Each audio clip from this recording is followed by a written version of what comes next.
Hey guys, it's Courtney. Today we're going to be creating a card using the Brilliant Bloom stamp set by My Favorite Things. We're going to be doing some very simple no line coloring. So I'm starting off with my Nina Solar White 80-pound cardstock, and this panel is cut down to just slightly smaller than an A2 size card. And I'm using my Misty just because I know I want to double stamp my images to make it easier for you guys to see on camera. This is not necessary if you're just making this on your own.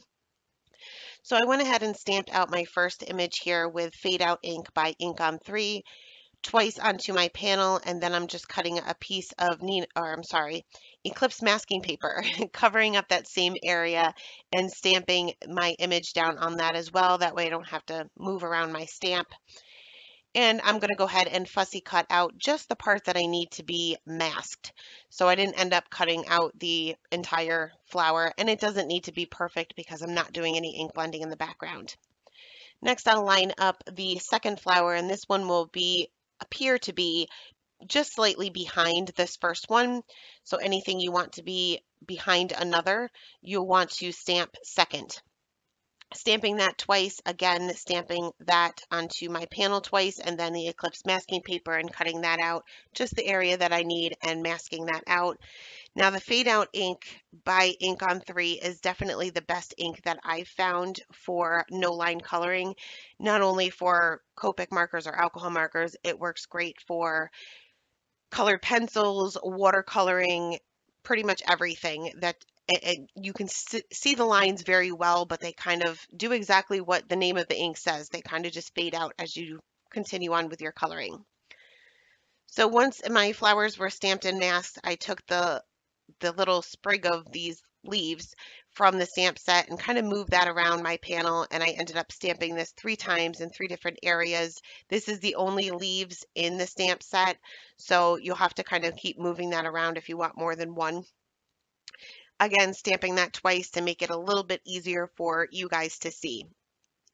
Once that was done, I went ahead and removed my masks, and for the little stamen on that top flower, that third one that we stamped out, I didn't want to lose these once I colored because the ink will obviously fade out as I color. So I'm taking an EK Success journaling pen, and this is the finest tip one.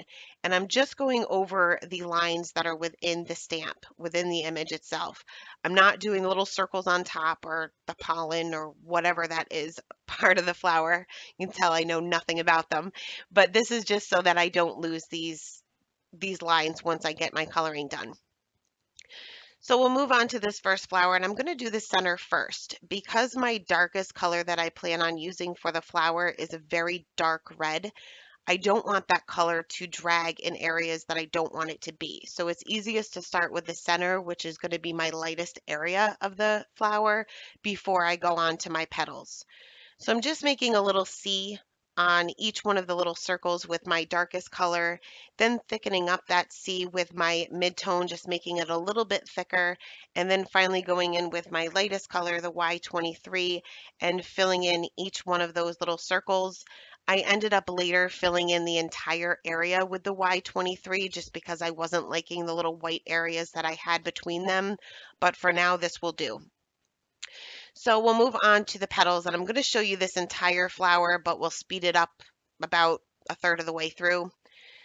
So when I'm doing the no line coloring, I color one petal at a time. That's what works for me. You can do whatever works for you. I color in the entire thing with my lightest color, go in with my darkest color, then my 2 midtones, then back to that lightest color. Now for this particular petal, this is behind these other petals, so each side of this petal will have a shadow. So I went in with my darkest color, then those mid-tone colors, and realized that I didn't have enough contrast here. So I went back in with the darkest color and just added a little bit more than I did the first time around. Then just went over those areas again in the same order as I did the first time, and I liked this contrast much better.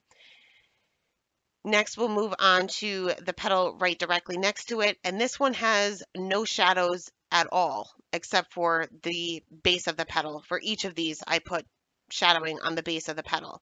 But you can see this one is actually in front of the other petals next to it, so you wouldn't have any shadows on the sides. But I am saturating my paper again with that lightest color. For my darkest color, I'm going over, oh, actually I did add a shadow to the right-hand side, and I think I was just trying to give it some shape. And added some kind of like in an upside down V almost on the base of the petal. And this will just kind of give it the illusion that the petal is bent a little bit. And I'm also doing a skinny little V on the top where it's kind of indented, and this will kind of give it even more shape. And each time I'm just extending those V's or making those a little bit wider or thicker, and then finally going in with my lightest color and blending all of that out. Onto the next petal. This one is just slightly behind the petal that we just colored. And you can see, even though I'm going over it with the lightest color, you can definitely see the difference because we went over the petal that's fully covered. We went over it with the lightest color twice.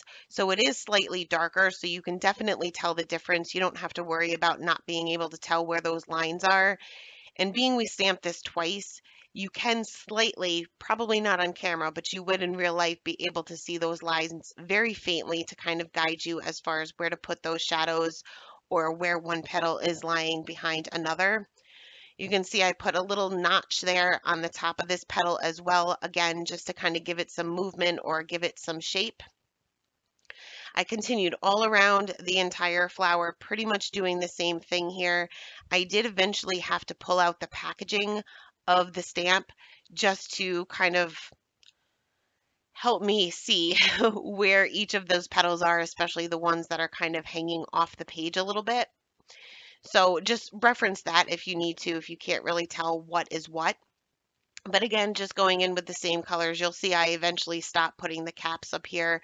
I ended up taking the caps off of all of them because I was using the same color combination throughout the entire card. I didn't feel it necessary to keep showing you what color I was using. You guys pretty much got it from here on out. Once I did get to the other side of the flower, I did have to keep in mind that this flower is behind that first one that we initially stamped out. So there would be a shadow there as well. You'll also see that I'm not necessarily adding a shadow with my very darkest color every single time. There are some shadows that I can still create with my darkest midtone if I didn't want them to be super dark.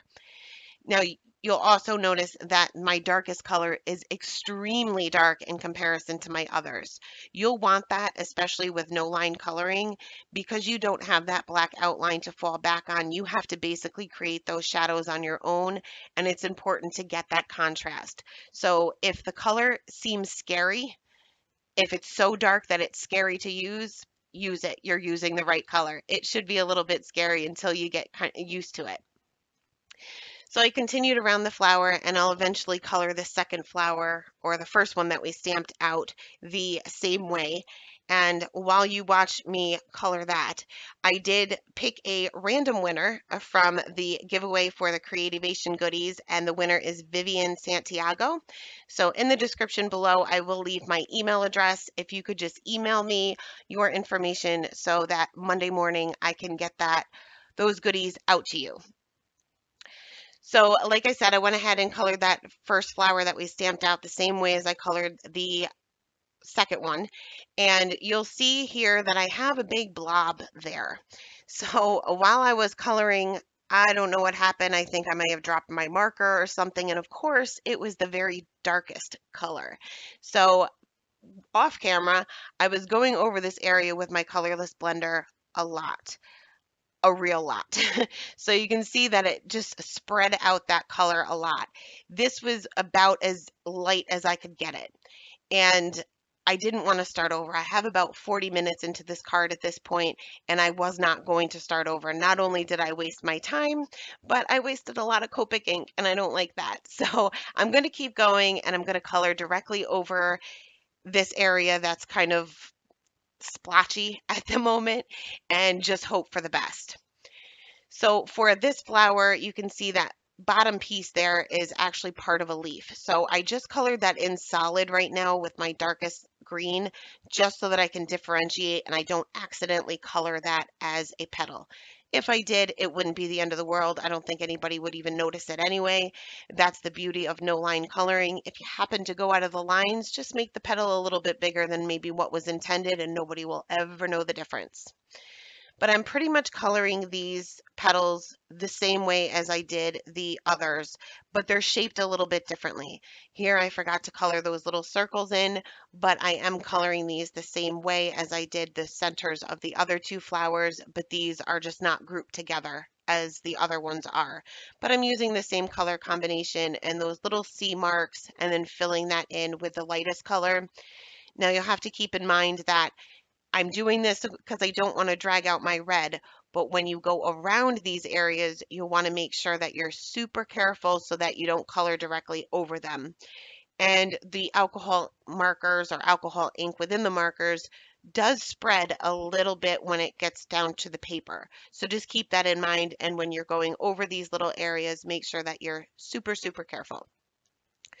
So again, just coloring in these petals solid with my lightest color, paying attention to what petals are laying behind one another or behind another petal, or in this case, laying behind that little leaf there. And I'm pretty much focusing my darkest areas being on the base of each one of these petals, sometimes making that little V mark to give it a little bit of shape, and other times I'm just kind of blending that out. You'll notice I'm doing no flicking at all. I know a lot of you guys have struggled, I should say, with the flicking motion.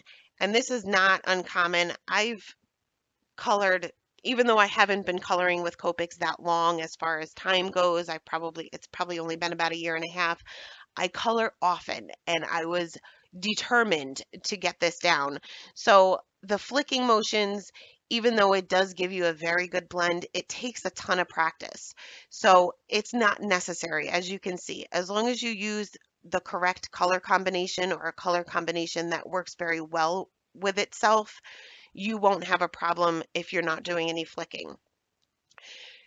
I don't know whether you guys can even see because I have it so sped up, but here I'm going around those little circles that we had colored, and I'm not really worried about getting a perfect blend. I'd rather have it kind of have some sharp edges and not get the perfect blend rather than going over these little circles, because once I have that red or that pink down, I'm not going to be able to get that up, as you can see from that my little splotchy areas there. You'll also see that I made a little notch on top of that petal there. This is part of the image, so I'm just following the illustration, but feel free to create your own, especially with no line coloring. You can do anything you want with these petals because nobody's going to see the lines. So if you wanted to create a little texture on the tips of the petals here and there, you don't necessarily have to do it to every petal. You have the freedom to do that with the no line coloring. So here again, going around those little circles there, just being super careful and not really worried about that darkest color blending all that well with the darkest midtone. You can see I do have some sharp edges or some harsh edges there. I don't care. I'm just going to keep going around it just to make sure that I keep those little circles. So once my petals were all colored, we'll move on to the greens, which I was a little bit worried about because, as you can see, that splotchiness that I had from where I dropped my marker is still there. It's still over the leaves, and I'm just hoping that once I have everything colored, it won't be as noticeable. So I'm using the same green color combination as I did for the one leaf there that's below the flower as I did for the rest of the leaves. Going to go in with my darkest color just on the base here, then the darkest midtone, lightest midtone, and then back to the lightest color. For the little stems here, I am going to color them, the flower, I'm sorry, the leaf, I'm going to fill directly in with my lightest color. And this is a super light color, so you'll want to keep that in mind too. The lighter the color, the more dark color it will pick up. So just think of it as having more colorless blender in the G20. So if you go over a darker area, you're just going to move around that color. It's not necessarily going to blend, it's just going to move. So I'm going to go directly in with my darkest color next, and I'm going to very lightly with just the tip of my marker go over the stem part, and I'm just putting a little bit of shading right there in the center of the leaf and a little bit on either side, going along with the shape of the leaf itself. Next, I'll go in with the G24, and I'm just basically extending that G28 out a little bit further, again, right in the center of the leaf and a little bit on either side. We've already kind of saturated the paper, so these colors will blend a little bit easier once you have the paper saturated a little bit, which is why I usually go over it with my lightest color first.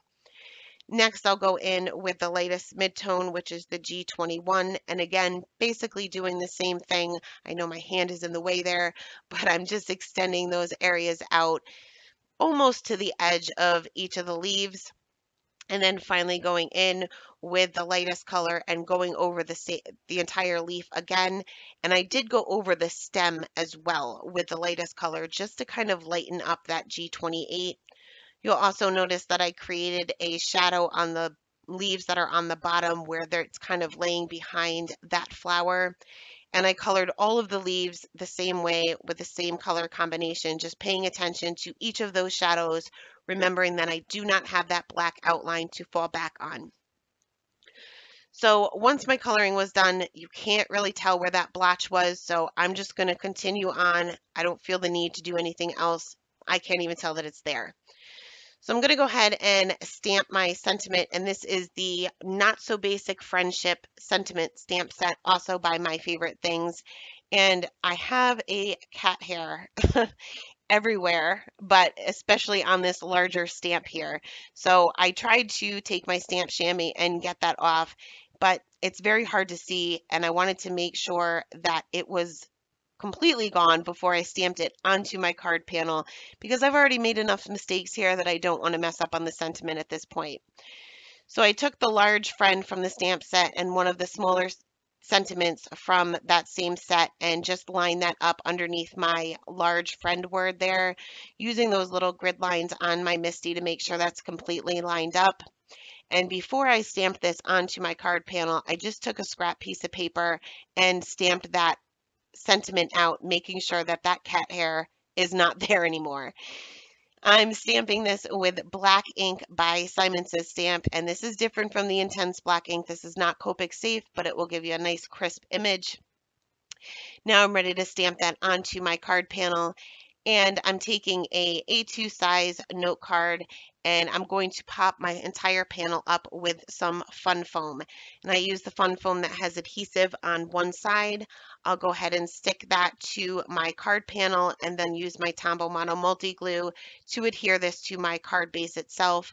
I prefer to use the wet glue because I have a little bit of time to kind of maneuver my card panel around to make sure it's in the spot I need it to. You can use double-sided tape here, but if you do, once it's down, you're not moving it.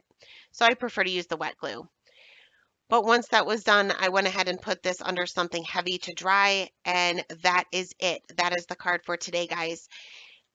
Actually, I fixed my little sentiment there. I had a little smudge, took a white gel pen, fixed that, and that is the card for today. Thanks a lot for stopping by. Have a great day. Bye.